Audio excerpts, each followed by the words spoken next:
Have you ever noticed something strange? Some nights, right before you fall asleep, your mind suddenly becomes clear. You remember things you forgot all day. Ideas appear out of nowhere. Problems seem easier. But then, the next morning, you sit down to work, and your brain feels like it's trapped in fog. You read the same sentence 5 times. You forget why you picked up your phone. You walk into a room and instantly forget why you're there. After a while, you begin asking yourself a terrifying question. Am I getting dumber? What if I told you that's the wrong question? Because the real question is this. Why does your brain work perfectly sometimes and completely fail you at others? The answer has almost nothing to do with intelligence and everything to do with survival. Imagine two people, same age, same education, both slept 8 hours, both drink coffee, both sit down at their desk. One steps 3 hours completely focused. The other can't finish a single page without checking their phone. So what changed? It wasn't intelligence. Our brains don't suddenly lose intelligence overnight. Something else is happening. Psychologists often describe this as cognitive overload. Think of your attention like a flashlight.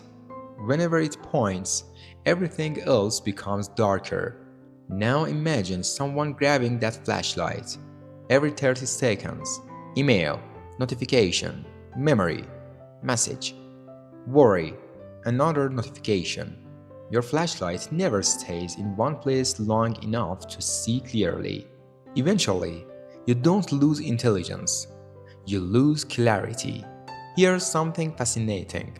Your brain was never designed for the world you're living in.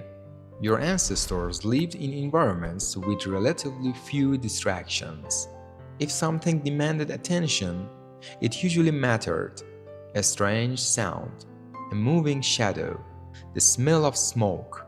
Ignoring those signals could be dangerous. So, evolution rewarded brains that constantly scanned their surroundings. Fast forward to today, your brain still follows the same ancient rules. But now, the danger isn't a predator. It's a vibrating phone, an unread email, a breaking news alert, a social media notification. Every one of them whispers the same thing. Look at me. Your brain listens, not because you're weak, because that's exactly what it evolved to do. And then something even stranger happens. Every time your attention jumps, part of it stays behind. Psychologists call this attention residue. Imagine trying to leave a room while pieces of yourself remain inside. That's your brain all day long. You're replying to an email, but still thinking about yesterday's argument. You're eating dinner while worrying about tomorrow's meeting. You're reading a book while remembering something embarrassing from years ago. Little by little, your attention becomes fragmented. Eventually, thinking clearly begins to feel impossible. Not because your brain stopped working, because it never gets the chance to finish one thought before another one arrives. Here's the biggest misunderstanding. Most people think brain fog means their brain needs more effort. So they drink another coffee, work longer hours, push harder, blame themselves.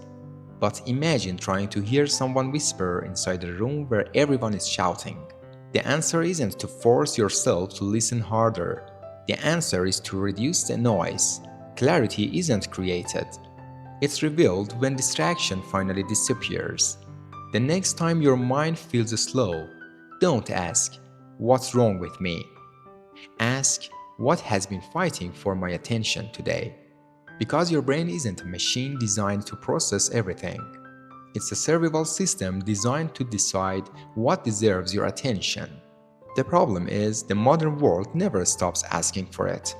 Every notification, every unfinished task, every worry, every comparison, they're all competing for the same limited space inside your mind. Remember, Your brain isn't broken. It isn't becoming less intelligent. It isn't giving up on you. It's doing what it has always done, trying to protect you. But it was built for a world that occasionally demanded your attention, not one that demands it every second. And maybe the killer's mind isn't the one that learns to think harder. Maybe it's the one that finally learns what deserves to be ignored.